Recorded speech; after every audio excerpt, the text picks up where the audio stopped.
মহাকাশের সবচেয়ে রোমাঞ্চকর দুটি বিষয় নিয়ে ছোট দুটি গল্পের মাধ্যমে আলোচনা করা যাক। ১. ব্ল্যাক হোল বা মহাকাশের অদৃশ্য দানব। কল্পনা করুন, মহাকাশে এমন একটি জায়গা আছে যেখান থেকে কোনো কিছুই ফিরে আসতে পারে না, এমনকি আলোও নয়। মনে করুন আপনি একটি মহাকাশ যানে করে বিশাল এক অন্ধকার গর্তের দিকে এগিয়ে যাচ্ছেন। দূর থেকে মনে হবে এটি একটি সুন্দর কালো গোলক, যার চারপাশে আগুনের মতো আলো ঘুরছে। এই জায়গাটির নাম ইভেন্ট হরাইজন বা ঘটনার দিগন্ত। এটি অনেকটা ঝর্ণার ধারের মতো। একবার যদি আপনি এর সীমা পেরিয়ে যান, তবে শত চেষ্টা করেও আর ফিরে আসতে পারবেন না। ব্ল্যাক হোল বা কৃষ্ণ গহ্বর আসলে কোনো সাধারণ গর্ত নয়। এটি এমন একটি জায়গা যেখানে অনেক বিশাল একটি নক্ষত্র মরে গিয়ে ছোট হয়ে একদম সংকুচিত হয়ে গেছে। এর টান বা মাধ্যাকর্ষণ এতই শক্তিশালী যে এটি আস্ত একটা নক্ষত্রকেও গিলে ফেলতে পারে। সেখানে গেলে সময় স্থির হয়ে যায়।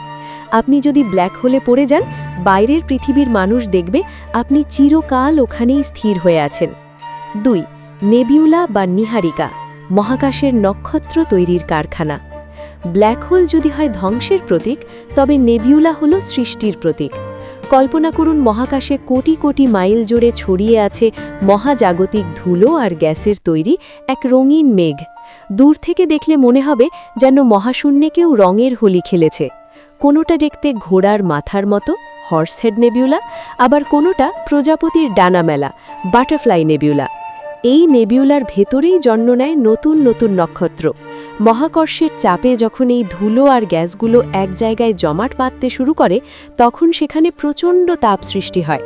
আর এভাবেই কোটি কোটি বছর ধরে জ্বলে ওঠা একটি নতুন নক্ষত্রের জন্ম হয়। আমাদের সূর্য ঠিক এভাবেই আজ থেকে প্রায় ৫০০ কোটি বছর আগে একটি নেবিউলা থেকেই জন্মেছিল। সহজ তফাৎ: ব্ল্যাক হোল মহাকাশের শেষ সীমানা, যেখানে সব কিছু হারিয়ে যায়, শেষের শুরু। নেবিউলা মহাকাশের নার্সারি, যেখানে নক্ষত্ররা জন্ম নেয়, শুরুর শুরু।